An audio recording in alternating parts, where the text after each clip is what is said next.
Où sont donc les avocats et les enseignants qui étaient leaders hier dans l'affaire?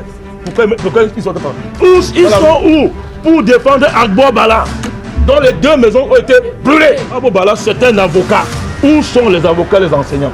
Si tu n'es pas avec les Tchétchénies au départ, alors les Tchétchènes qui ne connaissent pas le Cameroun et qui déclarent la guerre et attaquent nos forces de l'ordre, mais tu 3 gendarmes camerounais, brûlent les écoles. Le Cameroun est en guerre. Le Cameroun ne paye jamais sa guerre. Nous vaincrons ces gens. Ils sont déjà vaincus. Ils seront anéantis. Je dis qu'ils seront anéantis. Parce qu'on ne joue pas avec le Cameroun. Le Cameroun est très important pour le monde. On ne joue pas avec le Cameroun, Bachir.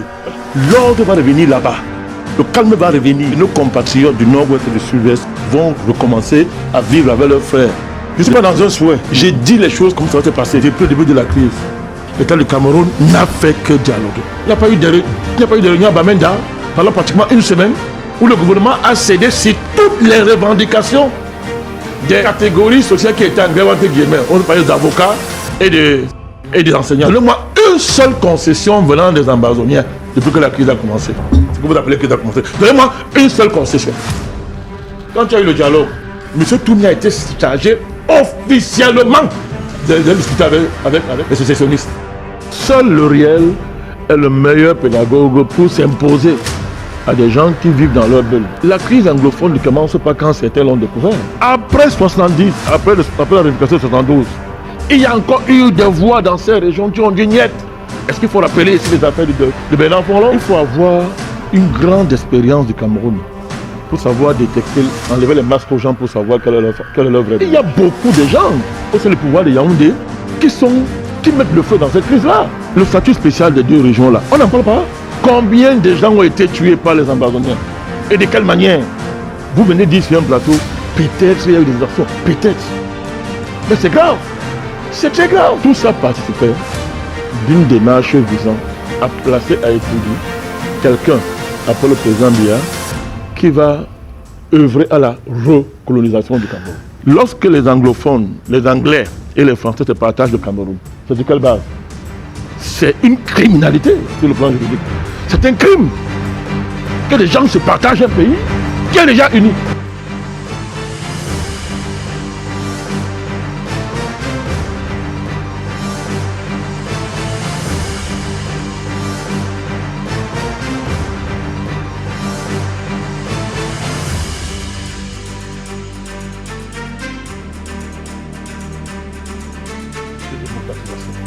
Alors vous avez donc une diaspora, entre autres, qui va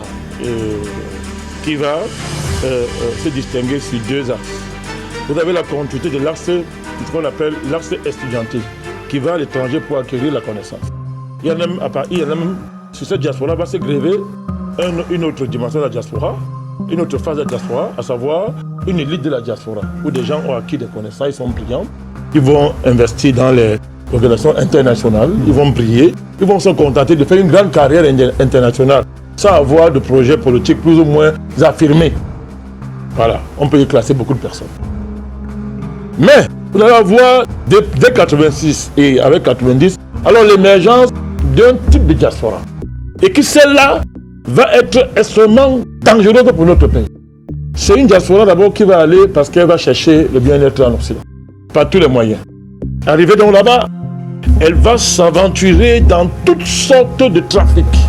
Elle va briller dans des pratiques à la limite proche de la fémania. C'est-à-dire c'est une diaspora qui n'a aucune consistance, ni historique. Elle n'a aucune consistance même patriotique. Et c'est une diaspora BCBG dans sa version la plus tropicalisée, c'est-à-dire la plus nègre au sens négatif du mot. C'est-à-dire des gens pour qui l'existence s'est exhibée, c'est versé dans le snobisme. C'est-à-dire être à Paris, montrer que je suis chez les Blancs à tout prix et narguer ceux qui sont à l'intérieur. Alors dans cette diaspora-là, il va se passer quelque chose d'extraordinaire. Ce sont des gens qui vont tout faire pour avoir des visas. C'est-à-dire tout faire pour avoir des visas, c'est-à-dire pour avoir, l'asile politique. Et pour avoir l'asile politique, on raconte n'importe quelle histoire dans les pays occidentaux. On raconte n'importe quelle histoire. On est pris en charge par des réseaux. De ceci, oui, de cela, pas des réseaux, n'est-ce pas? Les failles que donne le droit occidental en matière d'asile et les failles qui sont même faites à dessein, ce ne sont pas des failles, c'est fait à dessein. Et toutes les structures, associations, tous ces contrats d'avocats qui gèrent ce qu'on appelle le panier de l'asile et qui mangent là-dedans, vont très bien exploiter ce filon-là. Mais là encore, c'est fait pourquoi? Parce que vous avez des services secrets qui vont instrumentaliser ce gisement. C'est-à-dire, c'est un gisement dans lequel vous trouvez toutes sortes de races. La racaille la plus extrême. Je dis bien la racaille. Et mes amis de la diaspora savent que je ne m'attends pas. La vraie diaspora, c'est que je ne m'attends pas. Ce sont nos amis. Ils connaissent tout le respect que j'ai pour eux. Ils savent très bien à qui je m'adresse. Vous allez à l'intérieur, la racaille la plus extrême. Des gens qui n'ont pas de morale et qui sont prêts à vendre leur pays. Parce que quand des gens vont en suivi, ils disent que non, on a fui le pays parce que là-bas, on meurt. Je reste là-bas, je meurs. Comment nous on vit au Cameroun? Nous ne sommes pas encore morts ici.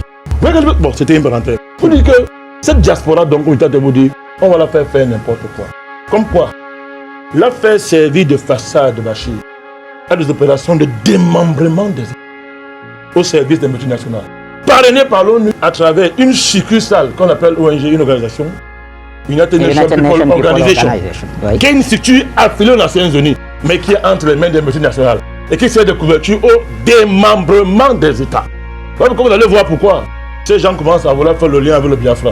Parce que le groupe, le projet est de démembrer une partie du Nigeria, le Biafra, une partie du Cameroun, ce qu'ils appellent Southern Cameroun, une partie de l'Angola, la Cabinda, et une partie de la Guinée équatoriale, l'île de Bioko. C'est un projet, c'est un endroit fabuleusement riche.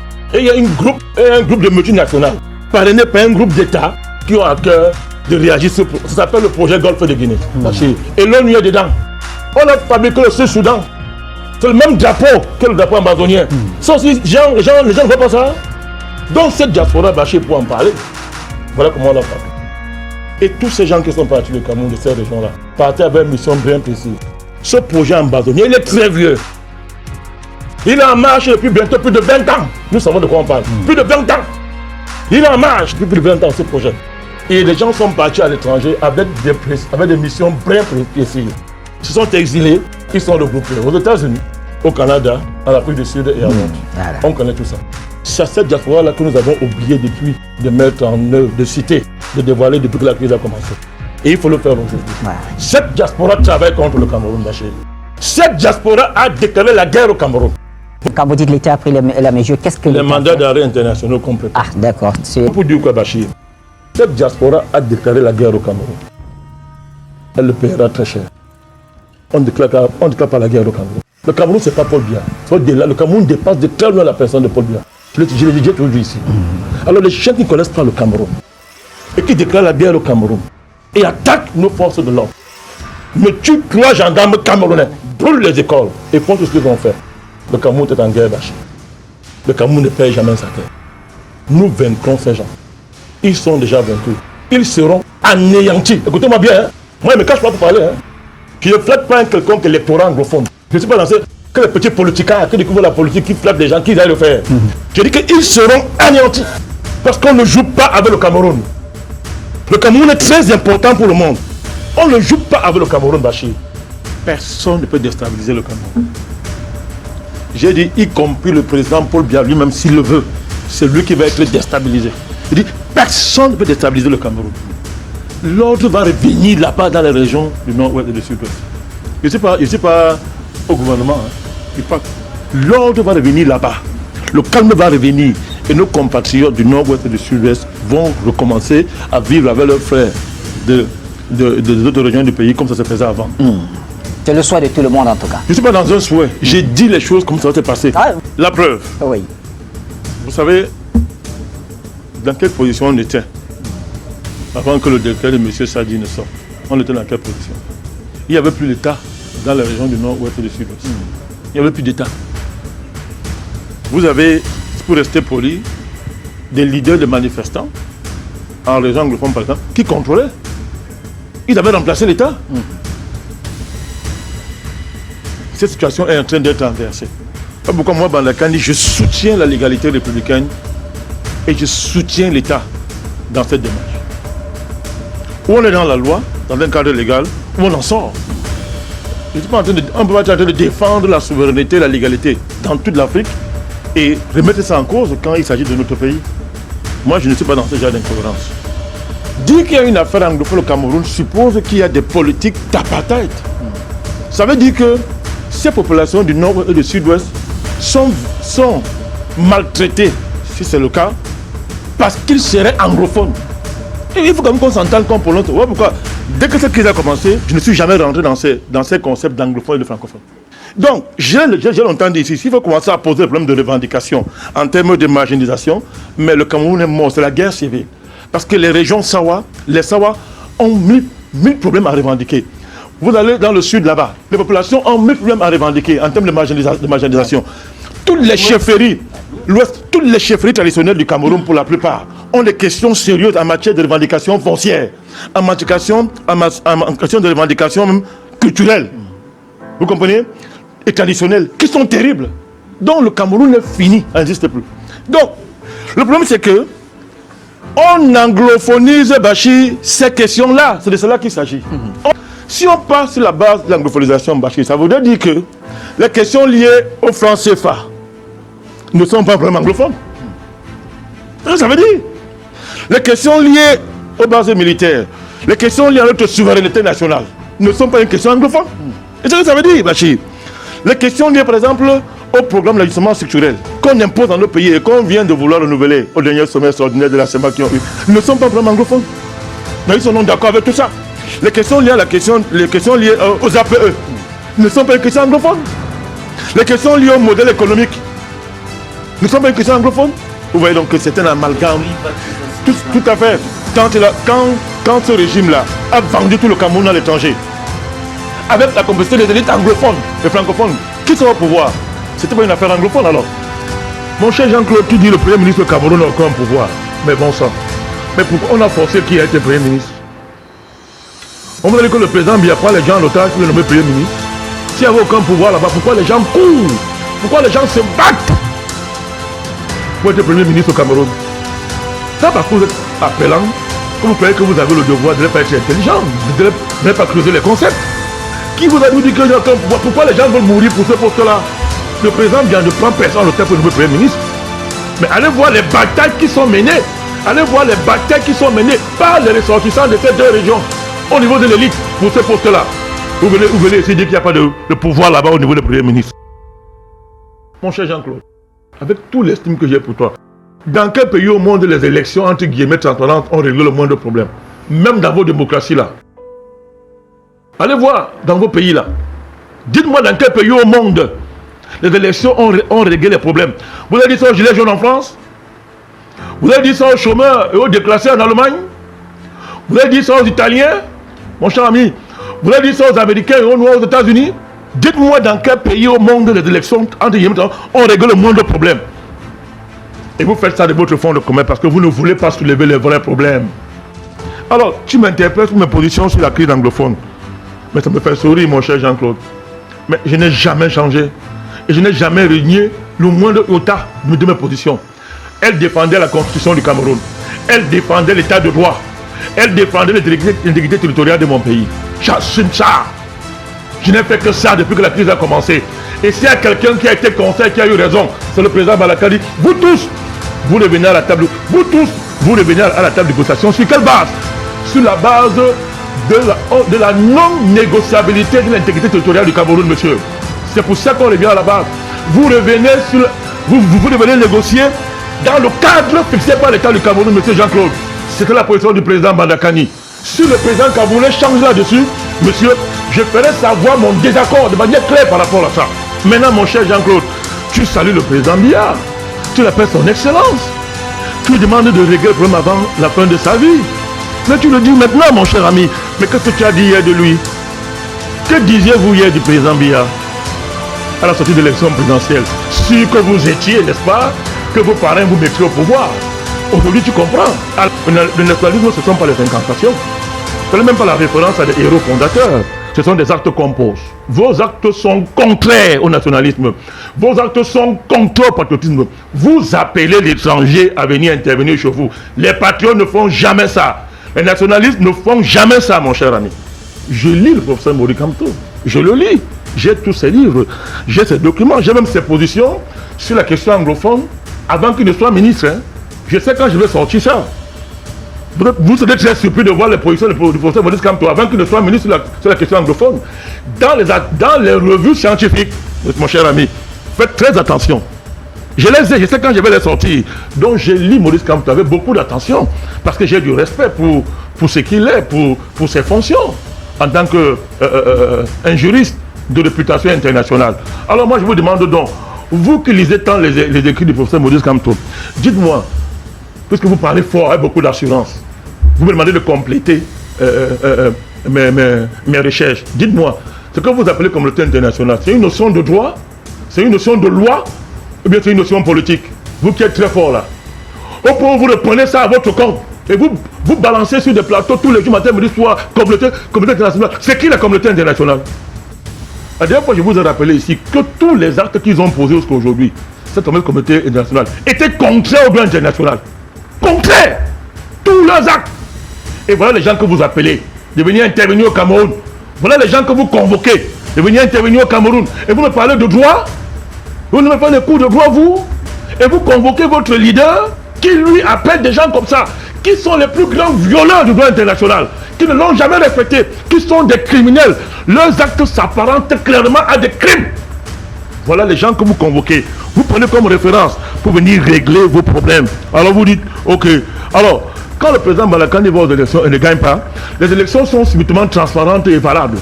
Mais quand vous allez aux élections, vous perdez, vous dites que non, les élections ne valent rien. Les élections sont truquées et tout. Le monde entier vous regarde.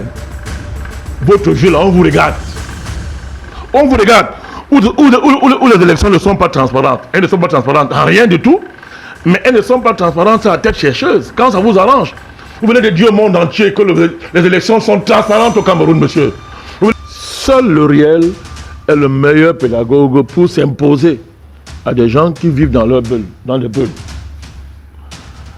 Parce qu'il faut vraiment vivre dans une bulle pour confondre les défaites à une victoire, pour gagner à tous les coups, même quand il n'y a rien à gagner. Et il faut être dans une bulle. Et ça se termine par un éclatement de la bulle. Depuis le début de la crise, l'État du Cameroun n'a fait que dialoguer. Si un acteur politique de la dimension, M. N'Djamena, dit ça, c'est pour des intérêts simplement partisans. Ça ne l'honore pas. Il y a des moments dans la vie d'une nation où on met les intérêts supérieurs du pays au-dessus des intérêts partisans. L'État camerounais n'a fait que négocier. On avait dit au départ, oui, il a réprimé, il a fait l'erreur, d'accord. Il n'y a pas eu de réunion à Bamenda pendant pratiquement une semaine où le gouvernement a cédé sur toutes les revendications des catégories sociales qui étaient en grève, entre guillemets. On parlait des avocats et des enseignants.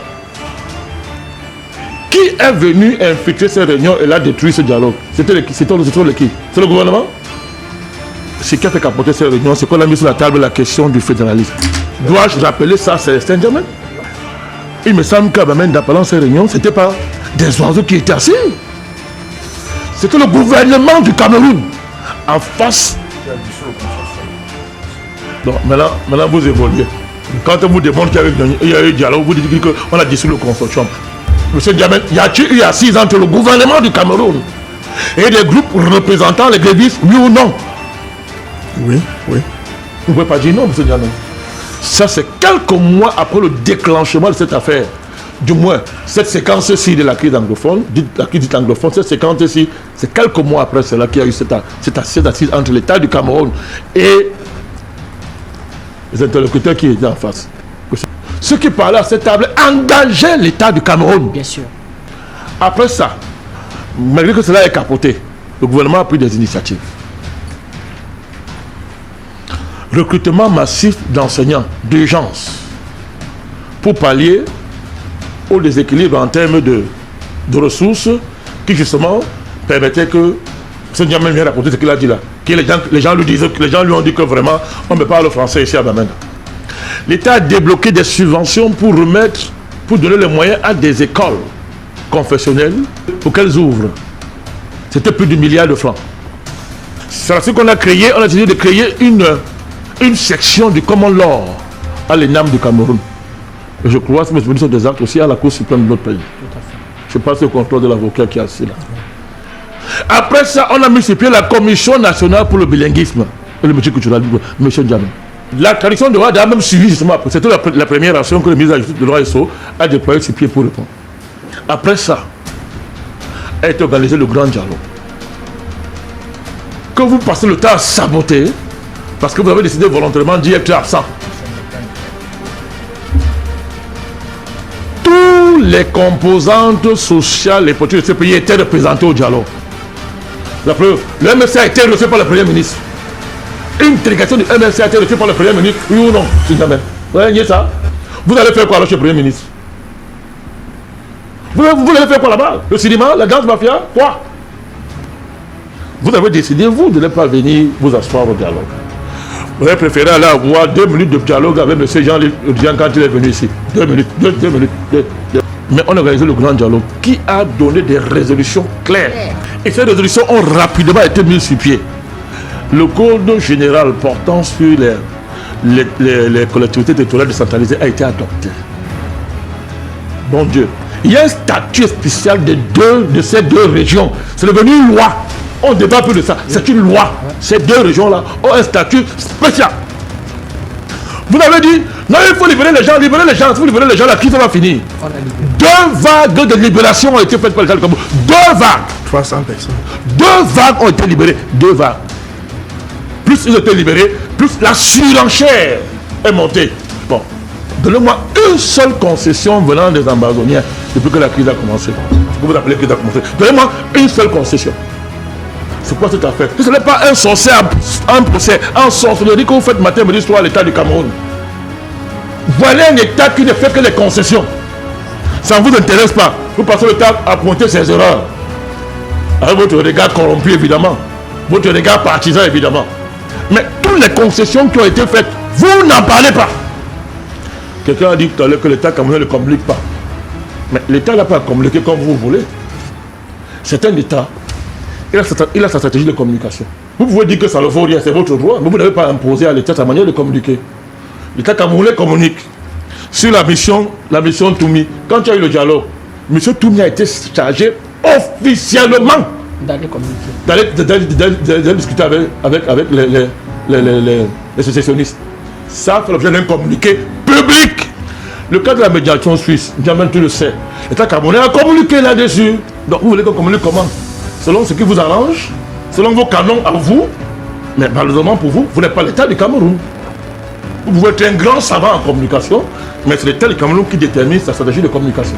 Et moi je donne des faits.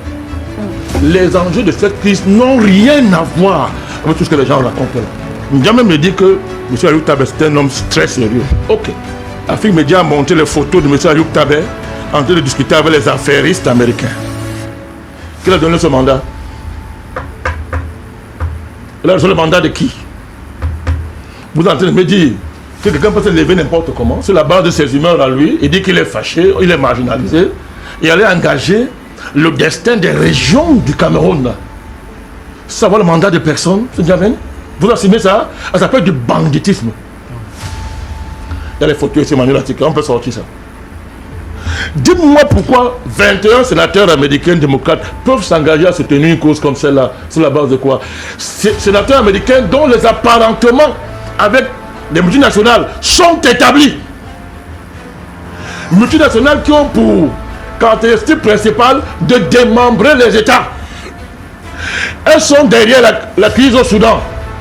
Elles sont derrière la crise du Cabinda en Angola. Elles soutiennent la sécession biafraise là-bas, au Nigeria. Alors nous parlons. Vous connaissez M. Sulfika Rachid, il ne se cache pas, il est sur Internet.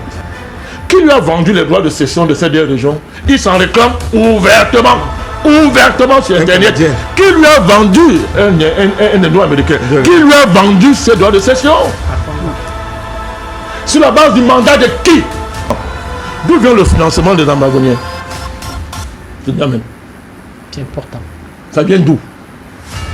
Le président du Cameroun, l'État camerounais a réuni toutes les preuves et les a fait diligenter aux États-Unis pour dire voilà la traçabilité avec des noms de ceux qui financent cette affaire. Ils sont chevaux aux États-Unis. Or, la loi américaine depuis 2001 interdit le financement du terrorisme. Dites-moi pour quelle raison donc cet État américain, dont les prouesses sont connues dans le monde entier, quand ils mettent dans un pays, c'est pour l'assujettir ou le détruire. Dites-moi pour quelle raison les États-Unis violent leur propre loi et ferment les yeux sur le financement de l'Amazonie. Vous l'a dit, Thibon Lagui vous a dit quand il était au Soudan. Une fuite. Après le Soudan, ce sera le Cameroun. C'est la succession du président Pierre-Paul Biaké qui dérange les gens. C'est un moyen de pression entre les mains des parrains de cette affaire pour faire pression sur le président Biya. Bon Dieu, tous ceux qui ont migré hors de cette région sont où? Ils sont où? En zone dite francophone, bon sang. Vous avez déjà vu une guerre où un ennemi va habiter chez l'autre ennemi? Oh bon Dieu. Bon Dieu, il y a un moment donné, il faudrait qu'on arrête ce débat parce que ça va le premier père de son temps ici. Depuis que nos frères ont traversé la rive du Mungo, aucun acte d'hostilité qui a été recensé à leur regard. Donc arrêtez ça. Le secret de la paix au Cameroun. Là maintenant je parle aux Camerounais qui nous écoutent. Le secret pour s'en sortir, c'est d'intégrer le président Biya pendant qu'il est vivant comme étant un acteur majeur de sa succession. C'est le secret au Cameroun pour réussir. Tant que vous allez vouloir changer le Cameroun, gérer cette transition en écartant cet homme ou bien en faisant de lui l'ennemi, vous passerez à côté. Que Dieu nous aide pour comprendre ça. Amen.